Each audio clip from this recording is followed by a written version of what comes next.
वैसे तो कई फसलें अभी आपने देखोगे सरसों के अंदर थोड़ा थोड़ा दबाव कोर के अंदर दिखाई देता है, पर सूख के नहीं गई। ऐसा लग रहा है जैसे काली सी सरसों दबाव में, क्यों कृष्ण जी? हाँ। कोर के अंदर भी दिखाई दे रही थी, पानी लगते ही एकदम स्पीड से नीचे। अपने को जरूरत क्या है, आप अगर आपको लगता है कि मेरे को तना गलने का डर है, आपको लगता है जड़ गलने का डर है, आप उसमें ट्राइकोडर्मा डालो ना जमीन में, क्या दिक्कत है? अब डीएपी का प्रयोग कई भाइयों को नहीं मिली पीछे, तो अब सरसों में डीएपी डालेंगे। निवेदन है आप लोगों से कि वो डीएपी ना डालें। देखो सरसों के अंदर जो प्रॉब्लम हम सब लोगों के सामने आ रही है, ये समझ में ये तो ज़रूर आ रहा होगा कि ये सभी वैरायटीज़ में है। ये तो अपने नहीं कह सकते भी एक वैरायटी का नाम लें, क्योंकि वो ज़्यादा लगी हुई इसलिए कह रहे हैं अपने। दूसरा, ये सॉइल बोरन डिजीज कह सकते हैं, मिट्टी जनित बीमारी कह सकते हैं इसको। पानी लगने के बाद या पानी लगने से पहले भी कई जगह दिखाई दे रही है क्या? नहीं, बाद में दिखाई देगी। पानी के बाद में क्यों दिखाई दे रही है? कि पानी अपना, एक चीज़ सोचो, जो बात कर रहे थे, पानी भी अपना दबाव दिखा रहा है। पानी से भी फसलें स्ट्रेस में आ रही हैं। पानी लगता है जैसे भर के लगता है, तो एक दो दिन के लिए बेनिफिशियल माइक्रोब्स जो है काम नहीं करेंगे। जब पानी उसमें रुकेगा थोड़ी देर के लिए, जब सही सी बत्तर आ गई तब वो काम करते हैं। समझिए बात को?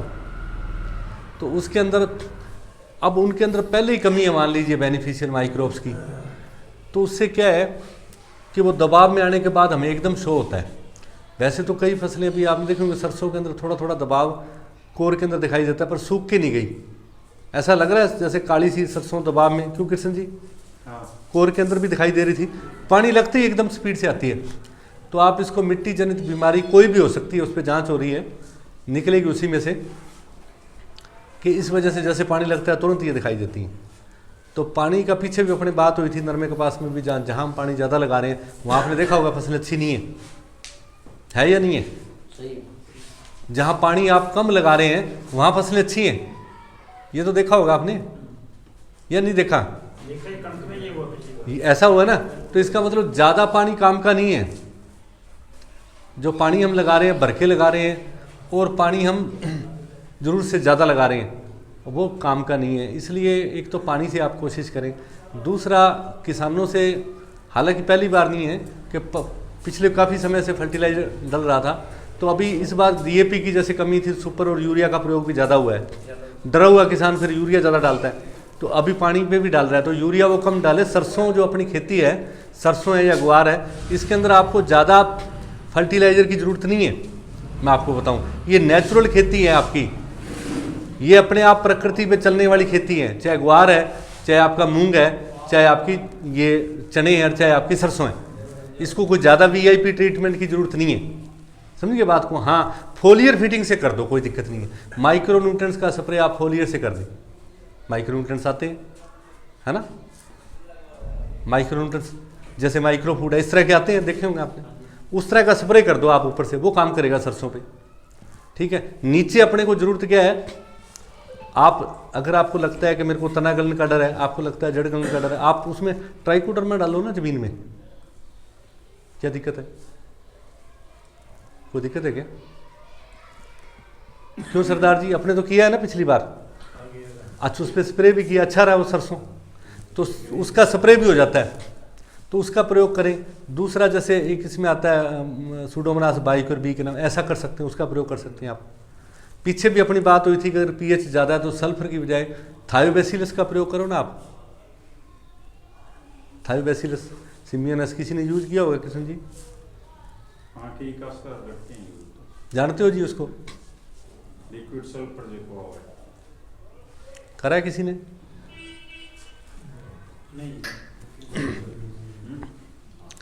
अब साइकोलॉजी कई बार हमें केमिकल जिसमें बदबू आए, जो केमिकल सा दिखने में हो, खाद जिसका छींटा मारने पे तुरंत असर दिखे, वही हम यूज क्यों करते हैं ज़्यादा? जो साइकोलॉजिकल आपको लगता है कि ये पानी से है, वो काम के टक्कर से नहीं। समझे बात को? रिजल्ट है वही आपकी ज़मीन में पहले था, तब हमें सल्फर नहीं डालना पड़ता था। हमारी ज़मीन में था तो हमें सल्फर नहीं डालना पड़ता था। हमारी ज़मीन में पोटास था तो हमें पोटास नहीं डालना पड़ता था, वो पोटास मोबाइलर था उसके अंदर। अब ज़्यादा ये चीज़ें डालने लगे तो यही प्रॉब्लम आपकी बड़ी है कि आप इस जैसे सरसों के अंदर कोशिश करें कि आप उसके अंदर बायोलॉजिकल का ट्रीटमेंट करें। समझिए बात को? आप नीचे जैसे बताया आपको ये चीज़ें हैं। एक बैसिलस आता है स्टिंग के नाम से, उसका स्प्रे कर सकते हैं आप। स्केलेटोनिया स्केलेरोसिनिया तने गलन पे भी कारगर है और इस पे भी कारगर रहेगा वो। मतलब वो चीज़ें आपकी ज़मीन को साइड इफेक्ट नहीं देती और वो खाद का काम भी करती हैं, वो नेचुरलता भी लेके आती हैं। जब आपको लगे कि उसकी ज़रूरत आगे नहीं है तो उसको भी रोक देना। अभी तो आपको उसका करना चाहिए पहले बचाव के तौर पे। ये नहीं कि एकदम बीमारी आ जाए उसी दिन जाके हम केमिकल की तरफ आगे। तो सरसों के अंदर आपको याद रहेगा सल्फर है, आप जो थायोबैसिलस सिम्बियोनेस के नाम से वो कर सकते हैं।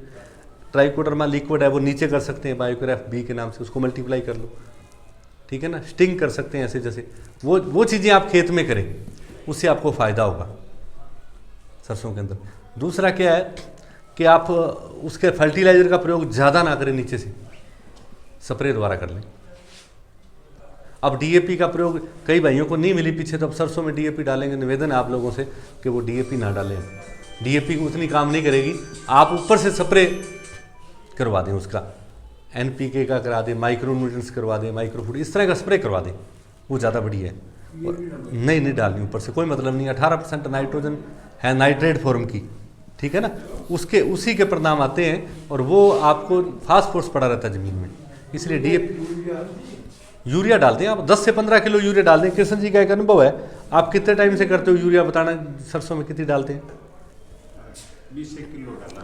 15 से 20 किलो। मैं जिस साल गया उस साल 10 किलो डाली थी आपने, 10 किलो डाली थी। माइक्रो फूड डाल रखा था, कितना डाला हुआ था? 7-8 किलो वो डाल रखा था। सरसों खड़ी थी बहुत शानदार, 10 ही किलो यूरिया डाली हुई थी। और इनका खेत देखो आप किस प्रकार से है। ये मतलब 10-11 बीघों की पिछले 5 साल अकेलों ने खेती करी है नौकरी के साथ खुद। इतने मतलब आराम से खेती होगी। आप लोग क्या है इतनी मेहनत कर रहे हैं, पानी ज़्यादा लगा रहे हैं, फर्टिलाइजर ज़्यादा डाल रहे हैं, पेस्टिसाइड ज़्यादा डाल रहे हैं, बीज ज़्यादा डाल रहे हैं, इसी वजह से प्रॉब्लम आ रही है आप लोगों को। मान लीजिए आपको कुछ करना है, जैसे ये तो नहीं मान लो जची हुई है, आप 10 किलो डाल लो ना यूरिया। 10 से 11 का क्या मतलब हुआ? नहीं, 10 से 11 मतलब का क्या हुआ? 11 किलो डालने का क्या मतलब हुआ? 10 ही किलो डालो ना यूरिया। माइक्रो न्यूट्रिएंट डालो ढंग के बढ़िया कोई, वो डालो आप, उसका स्प्रे करो आप। हाँ जी, ना जरूरत ही नहीं है, जरूरत नहीं है। इसके अंदर माइक्रो ऑर्गेनिज्म का बहुत बड़ा काम है सरसों के अंदर, अपने आप चलता है सिस्टम। जब इसमें कमी आ रही है ना बेनिफिशियल माइक्रोब्स की, तभी इस प्रकार की प्रॉब्लम आ रही है आपके सामने। और वहां आ रही है जहां मिट्टी सॉइल स्ट्रक्चर टाइट है, वहां ज्यादा प्रॉब्लम है, मिट्टी कंपैक्ट हो रही है, मैं आपको बताऊं, और पानी लगने से तुरंत तो उसी तरह से आ रही है। तो अपने एरिया में सरसों उठ ना जाए, जैसे हम लोगों ने ग्वार को और इस तरह से मूंग को किया है, थोड़ा सा इस पे आप थोड़ा सा सब्र से नीचे की बजाय फोलियर फिटिंग का स्प्रे करवा दें, माइक्रो न्यूट्रिएंट्स का अच्छा ले लें, माइक्रो फूड आपके सामने और भी कही है, वो इस तरह का स्प्रे करवा दें जिससे आपको फायदा मिलेगा। स्ट्रेस एलिवेटर का पीछे भी बात हुई थी, पानी की कमी आती है तो पहले ही वो कर सकते हैं आप। स्ट्रेस एलिवेटर बहुत आते हैं बाजार में, जैसे ग्रीन मिराकल इस प्रकार का और भी कई आते हैं, उसका स्प्रे कर दें आप। और बाद में भी कर सकते हैं। कम पानी से अगर आप सरसों की खेती करेंगे, पीछे अपनी बात हुई थी कि कम बीज डालना, आप लोगों ने डाला भी, काफ़ी लोगों ने कम है। अब आप पानी कम लगाएं, ज़रूरत के मुताबिक ऊपर खड़े होकर लगाएं, कम फर्टिलाइजर डालें, और इसी तरह से आप ज़रूरत है तो स्प्रे करें, नहीं तो कम स्प्रे करें, फर्टिलाइजर का स्प्रे करें, सरसों हो जाएगी नहीं हो जाएगी बताओ आप लोग? आपका कॉन्फिडेंट है तो ठीक है सर, बहुत धन्यवाद आपका।